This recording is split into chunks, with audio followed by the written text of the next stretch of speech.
Sound check muna tayo ha. 1, 2, 3, audio. Sound check. All systems go. Take 1. Okay? Good morning, mga amigos, amigas, señoritos, señoritos, compañeros, compañeras. Bago ang lahat babatiin ko muna ang aking mga minamahal na apo. Okay, na sina DJ Pogi Pao. Good morning, DJ Pogi Pao. Pogi ka pa rin, ha? Si Valerie Gale. Wala kang pictorials dun sa pagbakasyon mo.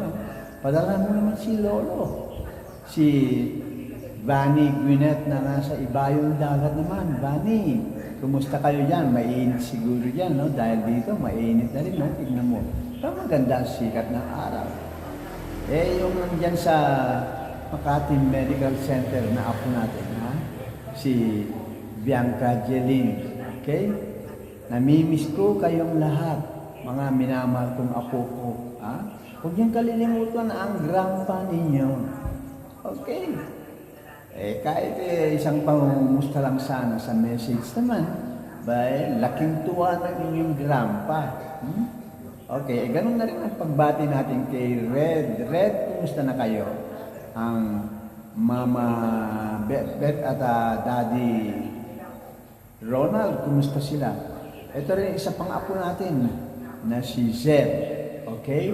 Kumusta kayong lahat? And of course, hindi ko naman rin makakaligtang batiin ang lahat ng aking mga kaibigan. Okay, amigo, amiga, senyorito, senyorita, kompanyero, kompanyera, kumusta kayo? Mataas na ang sikat ng araw, ano? Ang oras natin ay mag-alas 10 na, 2 minuto, last 2 minutes lang. Tapos, alas 10 na ng tanghali nitong Lunes, ika-2 araw ng kasalukuyang buwan ng Hunyo. At siyempre, nais ko lang makibalitaktakan sa aking mga kaibigan at magbibigay po tayo ng ating punto de vista para sa araw ng Lunes na ito. Ano ba, grandpa, ang punto de vista? Alam ba ninyo, mga kaibigan, na mukhang nalilito itong grandpa ninyo dahil sa mga hindi maintindihan, hindi maunawaan na mga pangyayari sa ating kapaligiran. Una, nabalitaan natin na ang Pangulong Bongbong Marcos ay humihingi o humihiling ng isang reconciliation. Ba, maganda ito, ha? Isang reconciliation sa pamilya Duterte. Dahil may mukhang hindi maganda ang namamagitan sa pamilyang ito, Marcos at saka Duterte. At ito ngayon, ang Pangulo ng Republika ng Pilipinas ay nagsabi na humihiling siya ng isang reconciliation. Ba, napakaganda ito, ha? Ang reconciliation ay para maayos na nila yung kung ano mang hindi magandang namamagitan sa dalawang pamilya ng Duterte at ng Marcos. At alam ba ninyo ang tugon naman ng pamilya Duterte na, di ba napakaganda yung offer ng ating Pangulo? Let's have reconciliation para magkaisa na tayo para sa pag-unlad at pag-usad ng ating bayan. Subalit ito hindi na naman katanggap-tanggap na tugon o kaya sagot ng Duterte. Instead na pumayag sila ng karoon ng reconciliation, which I think sa ganang akin ay napakagandang move naman na inilatag po ng ating Pangulong BBM, Bongbong Marcos. Subalit, ang tugon naman, ang sagot ng Duterte, hindi reconciliation ang gusto nila Ang gusto nila ay negotiation.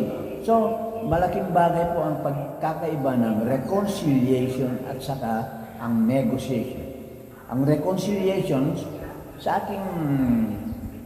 abot kaya ng aking pagkaintindi ay para magkaayos ang dalawang paksyon, ang Marcos at ang Duterte. Di ba?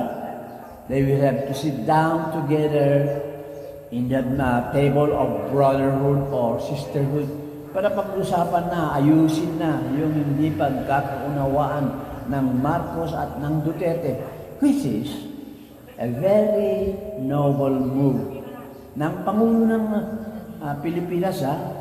Siya ang nag-offer nito, reconciliation, subalit hindi naman maganda po ang tugon. Imbes na in-accept ng Duterte, nagpapakita na talagang hindi nila ma-acceptar, hindi nila matanggap ang isang reconciliation. Kaya, ang sagot nila, instead na reconciliation, sila rin ang nag-demand. Very demanding ang Duterte family. Sabi niya, instead of reconciliation, we'll have to set conditions, negotiation muna. At ang gusto nila, para mag-reconcile ang dalawang pamilya, pauuwiin ni Pangulong Bongbong Marcos si Digong, yung dating Pangulo ng Republika ng Pilipinas na naka-detain ngayon sa ICC sa The Hague, Netherlands, which parang sa aking palagay ay hindi katanggap-tanggap naman yung condition na inilatag ng Duterte. Isang negotiation ayaw nila ng reconciliation.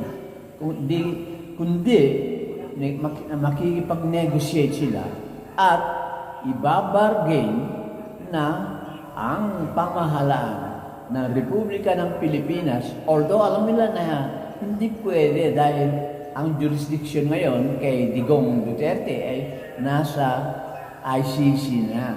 So, malayong-malayo na papayag naman ang Marcos administration na pabalikin dito sa bansa si ang dating Pangulong Duterte.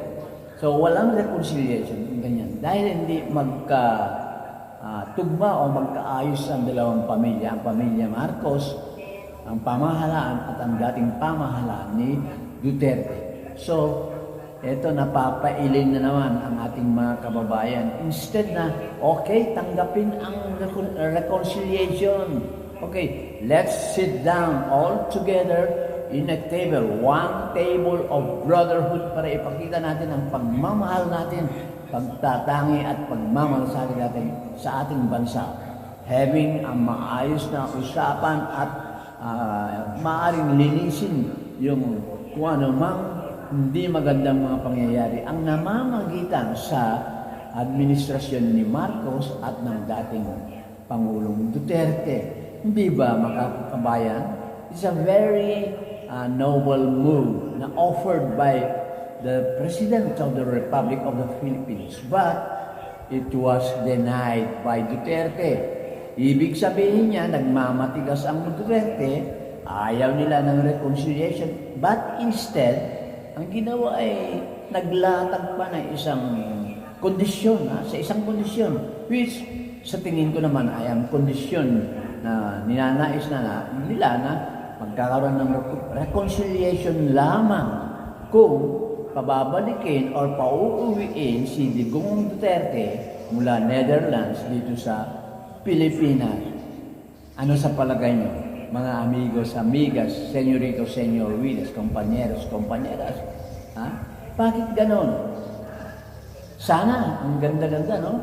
Ang patutunguhan natin ay magkaisa na sa pamamagitan ng isang reconciliation. O yan, isipin natin. Ang reconciliation offered by the President was denied, but instead, ang Duterte ay nag-offer naman ng isang negotiation, setting a condition na hindi naman matatanggap ng administrasyon. So, wala rin mangyayari. So, kung ano naman ang binabalak ng Pangulong Bongbong Marcos na sana magkaroon na ng pagkakaisa, yung harmonious relationship between the present administration and the past administration, nabali wala. Because, nagmamatigas din ang pamilya Duterte. Ang hinihilin po ng inyong grandpa, sa ating punto de vista, ay napakagandang pangyayari sana ito kung makikita natin ang pamilya Marcos o administration ni Marcos at ang dating administrasyon ni Duterte ay they will sit all together in one single table of brotherhood. Remember yung sinabi ni Martin Luther King Jr. sa kanyang talumpati na I have a dream. Ayan ha. I have a dream. Okay.